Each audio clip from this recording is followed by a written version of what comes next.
नमस्कार। सर जी को साथ में आपका स्वागत है। टेस्ट लगातार चल रहा है। ये दूसरा टेस्ट है। पहला टेस्ट हार चुकी इंडियन टीम, दूसरे टेस्ट में भी संघर्ष करते हुए दिख रही है, जहां कि 400 से ऊपर रन बना लिए है साउथ अफ्रीका ने। वहीं भारत ने कल के दिन दूसरे दिन का खेल खत्म होने तक 9 रन बनाए थे। तो अब वनडे टीम की घोषणा की गई है। जो 3 वनडे होंगे ना, उसके लिए टीम की सिलेक्शन की गई है।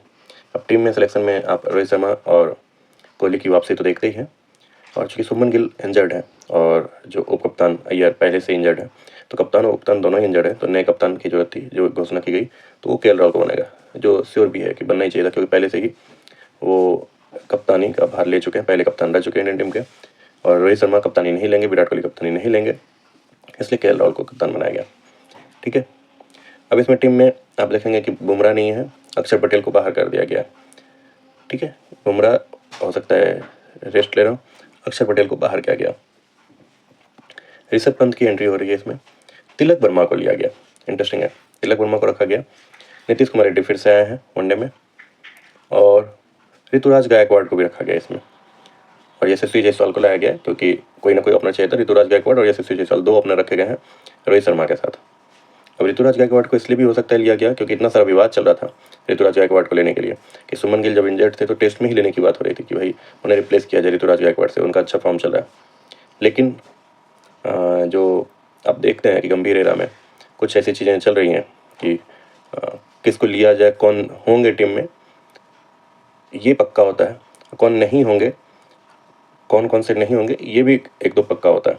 मतलब कुछ खिलाड़ी हैं जो नहीं ही हैं उनके टीम में। अब ऋतुराज गायकवाड़ को शायद प्रेशर में लिया गया है, क्योंकि पहला टेस्ट हार चुकी है इंडियन टीम, इसलिए गंभीर भी शायद मान गए चलो टीम में रख लो। लेकिन 11 में क्या वो खेलेंगे या नहीं खेलेंगे? अगर 11 की हम बात करें तो 11 में कौन से खिलाड़ी खेल सकते हैं?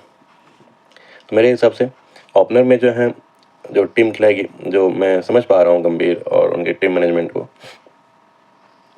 उसके हिसाब से ओपनिंग में रोहित शर्मा होंगे, उनके साथ यशस्वी जायसवाल होंगे। तो ऋतुराज गायकवाड़ यहाँ पे संभावना नहीं बनती है। उसके बाद विराट कोहली आएंगे, और उसके बाद चूँकि पंत को लिया गया है तो पंत खेलेंगे यहाँ पे। तिलक वर्मा अभी बाहर रहेंगे, हो सकता है किसी मैच में 3 में से एक मैच में तिलक वर्मा को खिलाया जाए, लेकिन मुझे जहाँ तक संभावना लग रहा है पंत ही खेलेंगे।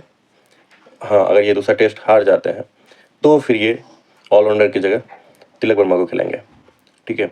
अगर ये दूसरा टेस्ट नहीं हारते हैं, जीत जाते हैं या ड्रॉ के आसपास भी छोड़ते हैं, तो तिलक वर्मा पे ये एक्सपेरिमेंट करेंगे। तो यहाँ पे चौथे नंबर पे, यानी कि पहला हो गया रोहित शर्मा, फिर यशस्वी जायसवाल, फिर विराट कोहली, और फिर सेकंड डाउन पे आएंगे पंत, फिर केएल राहुल।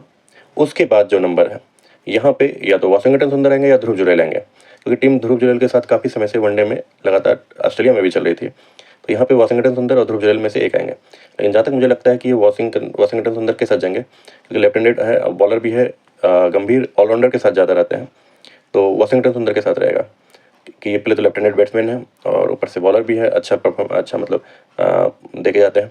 और एक दूसरा ऑलराउंडर नीतीश कुमार रेड्डी अगले पे रहेंगे।